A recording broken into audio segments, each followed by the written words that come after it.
Ads లేకుండా latest episodes చూడండి. వివరాలేం మాకు తెలియదు బాబాయ్, కానీ ఆ కాంతమతికి తెలుసు. ఈ వీరనారాయణేంటి అగ్గిలం మీద గుగ్గిలమైపోతున్నాడు? కొంపదీసి నా గురించేం చెప్పట్లేదు కదా? కాంతమ్మక? అవును సార్, వాడెవడో మా అమ్మకు తెలుసు, కానీ మేమెంత అడిగినా చెప్పట్లేదు. ఆ వివరాలన్నీ మా అమ్మ గుండెల్లోనే ఉన్నాయి.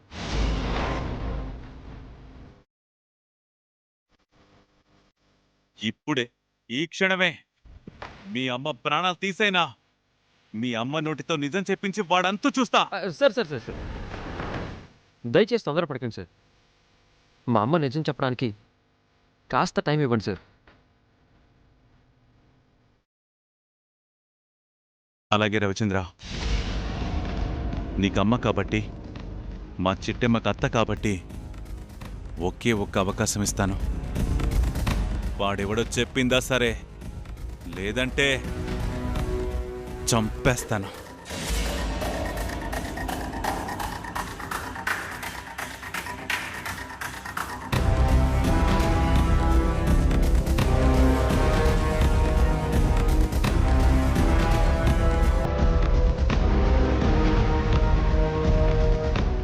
ఏ కాంతమ్మ,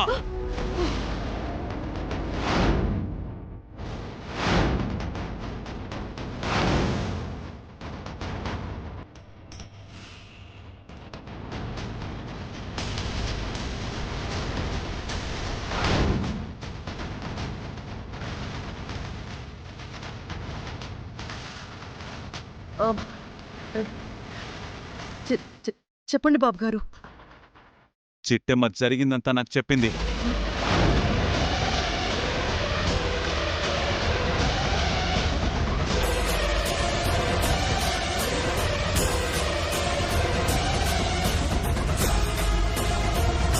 అయ్య బాబోయ్, లతే జమీందార్ గారి కూతురన్న నిజం చిట్టెమ్మ చెప్పేసిందా? చెప్పుంటే ఈ పాటికి చంపేసుండేవాడు కదా. నీకు తెలుసంటా అని ఎందుకంటాడు? అంటే ఇంకా చెప్పలేదన్నమాట.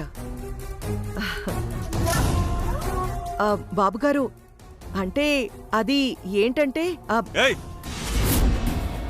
చూడు, నాకెక్కువ ఓపిక లేదు. నువ్వు చేసిన పనికి నిజానికి ఇక్కడికిక్కడే నిన్ను చంపేయాలి.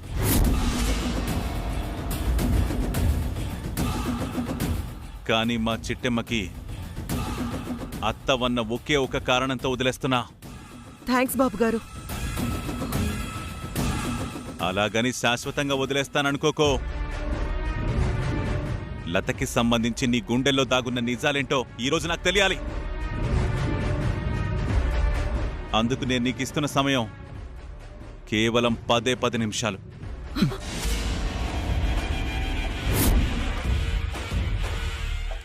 సార్ సార్ సార్ ఇప్పుడు కూడా నీ నక్క తెలివి చూపించావో నువ్వు ప్రాణాలతో ఉండవో. నిజం చెప్తే ప్రాణాలతో ఉంటావు. చెప్పు, నిజం చెప్పు. బాబాయ్ బాబాయ్ బాబాయ్ బాబాయ్ ఉండు బాబాయ్, ఆవేశపడమాకండి.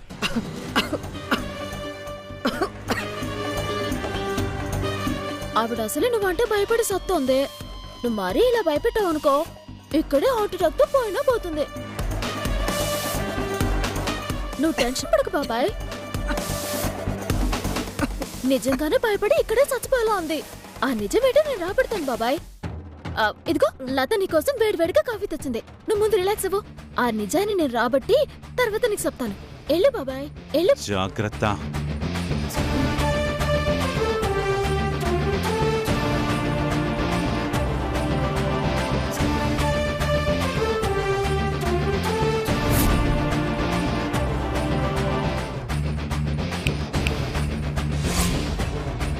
కాంతమత్తా, ఎన్నో కదా, నువ్వు గనక నా అల్లుడిని తిరిగి ఇంటికొచ్చేటట్టు చేసావే అనుకో, వేర్నాన్న బాబాయ్ నీ జోలికి రాకుండా చేస్తాను. నువ్వు గనక నా అల్లుడిని తిరిగి తీసుకురాలేదనుకో, నీ ప్రాణాలు తిరిగి రాని లోకానికి వెళ్ళేలాగా చేస్తాను.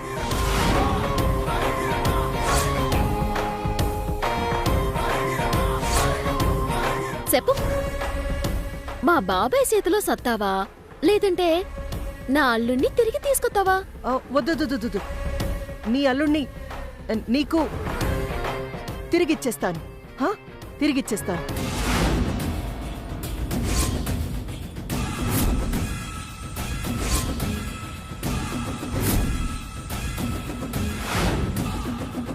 ఛీ, నువ్వింత దిగజారిపోతావని నేను కల్లో కూడా అనుకోలేదమ్మా.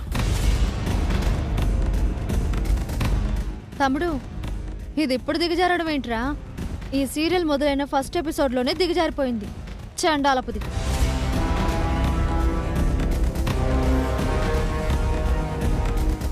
అమ్మా, నా కొడుకు నాకు తెచ్చిచ్చావా సరే, లేదంటే నీ కొడుకు కూతురు ఎదురుగాని నువ్విక్కడే చేస్తావమ్మా. గుర్తుపెట్టుకో. అంత మాట ఎందుకు లేవే, ఇప్పుడే ఫోన్ చేసి నీ కొడుకుని తీసుకురమ్మని చెప్పేస్తాను. అత్త, నా అల్లుడితో పాటు నాకు 10 లక్షల రూపాయల డబ్బు కూడా కావాలి.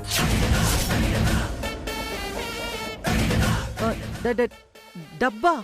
అవును, డబ్బే. 10 లక్షల రూపాయలు కావాలి. ఆ డబ్బులు కనుక నువ్వు ఇవ్వలేదో వీరనారాయణ బాబాయ్కి నేనే జమీందారు గారి కూతునన్న నిజం కూడా చెప్పేస్తాను. అంత పనెందుకు చిట్టి? ఆ విషయం తెలిస్తే నిన్ను కిడ్నాప్ చేసినందుకు నన్ను చంపేస్తాడు. ఇవ్వక చస్తానా? ఇవ్వకపోతేనే చస్తాను. ఇప్పుడే వెళ్ళి తీసుకొస్తాను. డబ్బులే కదా, ఇప్పుడే తెస్తాను.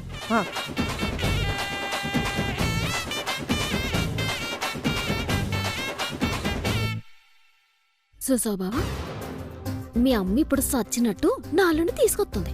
నీ అల్లుడేంటి చిట్టమ్మా? నాకు కూడా అల్లుడే కదా. అదేలే బావా, మా అల్లుడిని తీసుకొచ్చేస్తుంది. చిట్టమ్మా, చాలా థ్యాంక్స్ చిట్టమ్మా. నువ్వే లేకపోతే ఈ రోజు నా కొడుకు మళ్ళీ తిరిగి ఇంటికి వస్తాడన్న నమ్మకమే ఉండేది కాదు.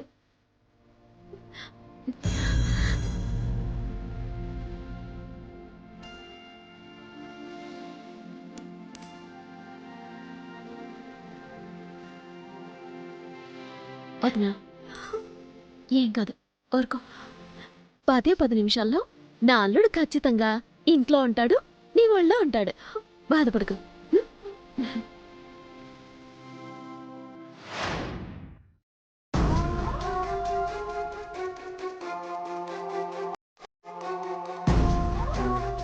ఈ పుల్రాజుగడు ఇంకా రాలేదేంటి? వేస్ట్ గలు.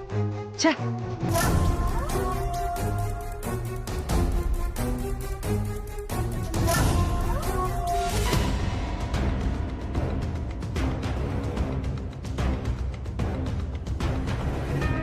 కాంతమ్మ గారండి. అమ్మయ్యా, వచ్చేసావా? నీకోసమే ఎదురు చూస్తున్నానురా. అంటే మీ ప్లాన్ వర్కౌట్ అయిందమ్మా. చిట్టమ్మ, భాస్కర్ గాడు మీ ఇల్లు వదిలిపెట్టి వెళ్ళిపోవడానికి ఒప్పుకున్నారమ్మా. వాళ్ళు ఒప్పుకోవడం కాదురా, ఆ వీరనారాయణ్ణి పిలిపించి ఈ బిడ్డని తిరిగివ్వడానికి నాతోనే ఒప్పించారు.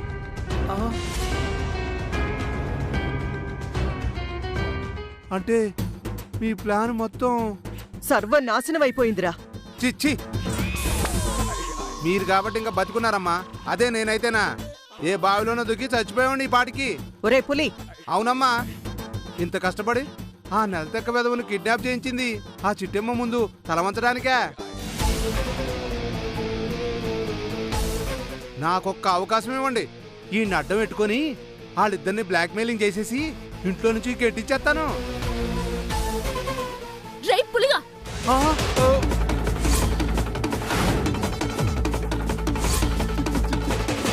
చిట్టి,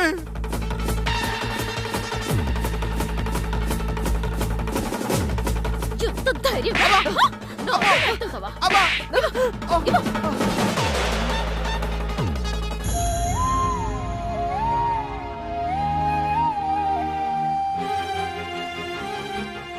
అలా కొట్టేవేంటి చిట్టి? కొట్టడం కాదురా, నిన్ను నిలువున పాతేసిన పాపం లేదా? తప్పు అయిపోయింది చిట్టి. అప్పటికి నేను వద్దు వద్దు అని చెప్పినా మీ కాంతమ్మత్తే ఊరుకోలేదు. పిల్లాన్ని కనుక కిడ్నాపింగ్ చేయకపోతే నువ్వు చేసిన ఎదవ పనులన్నీ పోలీసులకు చెప్పి జైల్లో పెట్టిస్తానని బెదిరించింది. దాంతో గతి లేక కాంతమ్మ గారిని ఎదిరించే ధైర్యం లేక ఈ అదవ పని చేశాను చిట్టి. నన్ను క్షమించు చిట్టి. రై ఇంకొకసారి గాని నా ఇంటి వైపు గాని నా అల్లుడి వైపు గాని తొంగి చూసావనుకో తిరిగెళ్ళేది నువ్వు కాదు నీ శవం. అర్థమైంది చిట్టి. ఇదిగో కాంతమ్మ గారు, ఊరికే డబ్బాశ పెట్టి నాతో ఇలాంటి అదవ పనులు చేయించమాకండి. నేను ఈ క్షణం నుంచి మారిపోయాను. వస్తాను చిట్టి, వస్తాను కాంతమ్మ గారు, వస్తాను రా బుడ్డ.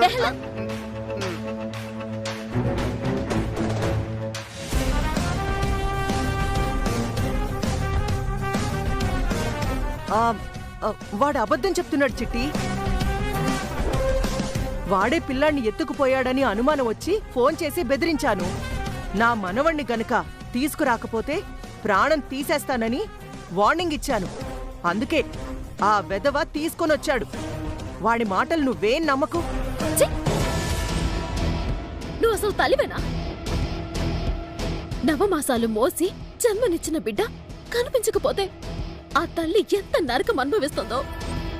ఇద్దరు బిడ్డల్ని కన్నదానివి, నీకా మాత్రం తెలీదా? చెప్పాను కదా చిట్టి, ఆ పులిరాజుగాడే పిల్లాన్ని ఎత్తుకుపోయాడని. నన్నంటావేంటి? నోర్మై!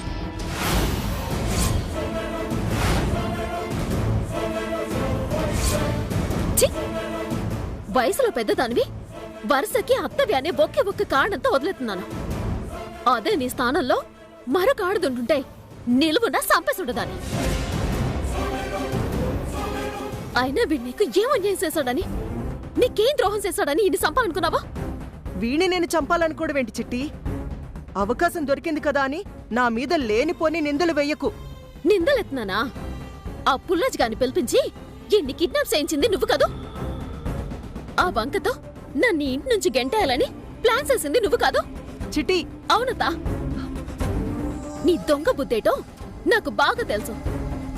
నేను ఇంట్లో ఉంటే లతకి ఆ మినిస్టర్ గాడికి పెళ్లి జరిపించాలన్న నీ కోరిక నెరవేరదు కాబట్టే నేనుంటే లత పెళ్లి కట్టుపడతానని నన్ను ఎలాగైనా ఇంటి నుంచి దూరం చేయాలని కదా నా అల్లుణ్ణి కిడ్నాప్ చేయించావు. ఈ నడ్డం పెట్టుకొని నన్ను ఇంటి నుంచి గెంటాలనే కదా ఇంతకు తెగించావు, ఇంతకు దిగజారిపోయావా? చిట్టి, నన్ను అపార్థం చేసుకుంటున్నావు. సాల్ కాంతమత్త, నేను ఇంట్లో కాపురానికి అడిగెట్టిన దగ్గర నుంచి ఒక్క రోజన్నా తిన్నగా ఉన్నావా? ఒక్క రోజన్నా నీతిగా బతికావా? ఛీ! నేను నీకు కోడలైనందుకు నాకు సిగ్గుగా ఉంది. నీ మొహం చూడాలంటేనే అసహ్యంగా ఉంది. చివరిగా చెప్పేది ఒకటే కాంతమత్త, పగ సాధించాలనుకున్నా, నీ స్వార్థానికి నన్ను బాధ పెట్టాలనుకున్నా నా జోలికి మాత్రమే రా. నా అల్లుడు జోలికి గనక వచ్చావో అత్తవని కూడా సోన్ను. జాగ్రత్త. అవును, నాకిత్తనన్నా 10 లక్షలు ఇవ్వు. ఇస్తాను చిట్టి. కుదరదు, ఇప్పుడే తెచ్చివ్వు. అలాగే తెచ్చిస్తానుండు.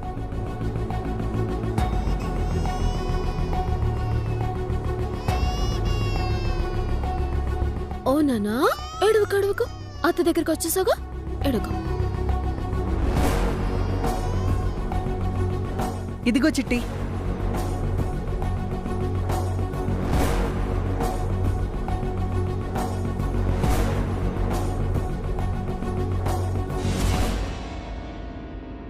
ఓరి నాయనో, దీని కోపం చూస్తుంటే చూపులతోనే కాల్చి బూడిద చేసేలా ఉంది. సాధ్యమైనంత త్వరగా దీని పీడ విరగడ చేసుకోవాలి.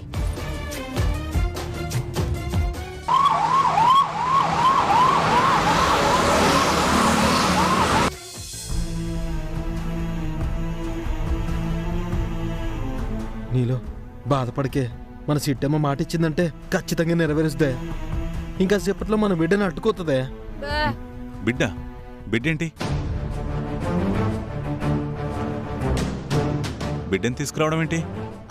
అది అది అక్క అక్క,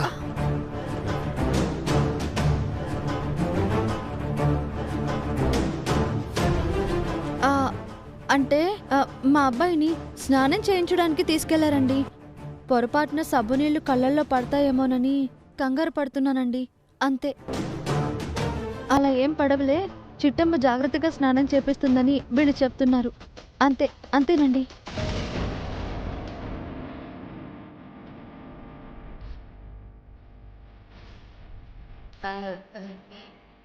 కానీ మీ మాటలలా అనిపించట్లేదే.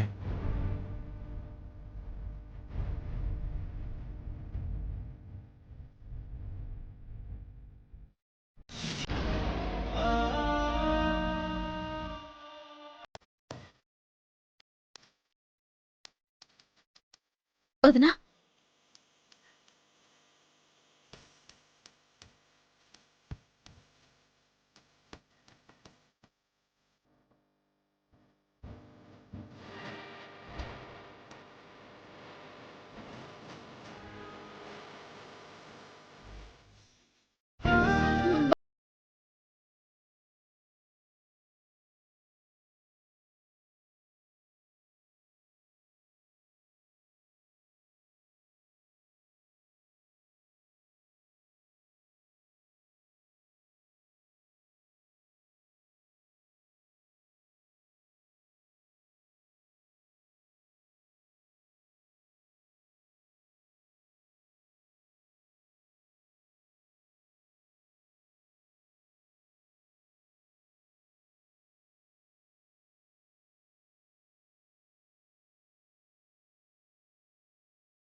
పిల్లాన్ని స్నానం చేయించడానికి తీసుకెళ్ళినా కూడా ఏదో అబ్బాయిని కిడ్నాప్ చేసినట్టుగా అంత కంగారు పడిపోతుందేంటి? అంటే మా వదిన అంతే బాబాయ్, చిన్నదానికి కూడా అలాగే కంగారు పడిపోతుంది. అంతే అంతే.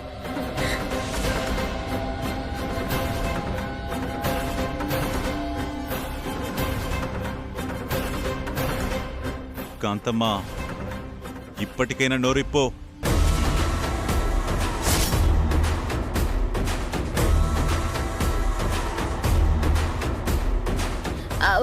నాకు మొత్తం చెప్పింది బాబాయ్.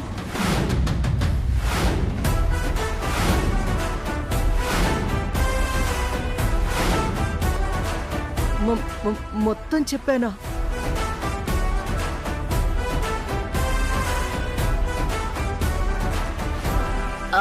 ఇంకోసారి ఆడి ఇంటి వైపు రాడంట. పొరపాటున గాని వచ్చాడే అనుకో, మా కాంతమత్తే అని సంపి పాతరెత్తానని వార్నింగ్ కూడా ఇచ్చిందంట.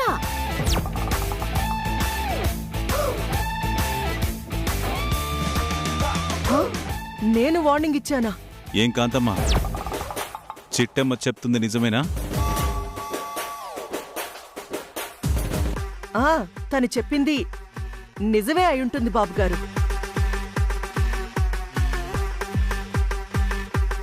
ఆ వెధవ గనక ఇంకోసారి మన ఇంటి వైపు వచ్చి లతని చూశాడంటే ప్రాణం తీసేస్తానని చెప్పు.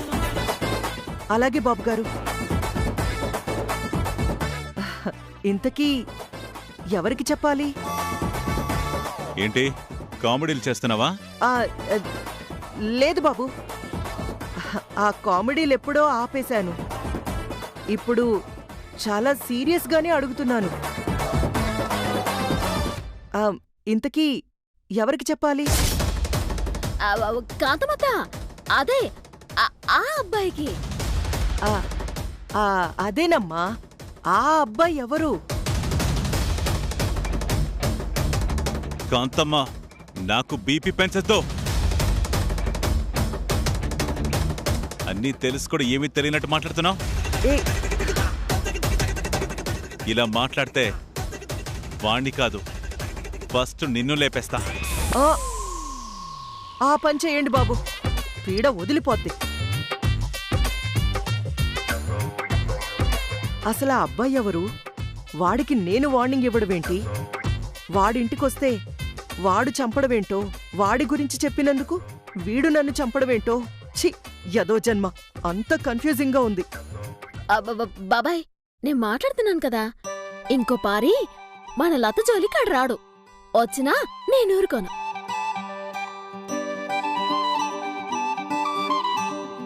సరేమ్మా, ఈసారి గనక వాడి ఇంటి వైపు వస్తే నాకొక ఫోన్ కొట్టు, వాడంతా చూస్తాను.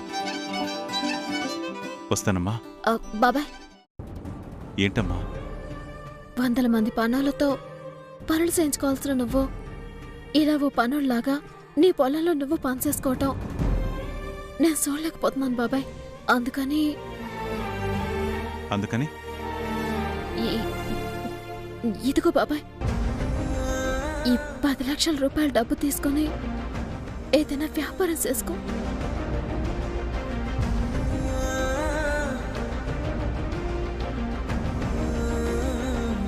ఒకప్పటంత గొప్పలా కాకపోయినా నీ స్థాయికి తగ్గట్టు నువ్వు బతకాలి బాబాయ్. అది నేను కళ్ళారా చూడాలి బాబాయ్. నిన్నెలా చూడలేకపోతున్నాను బాబాయ్.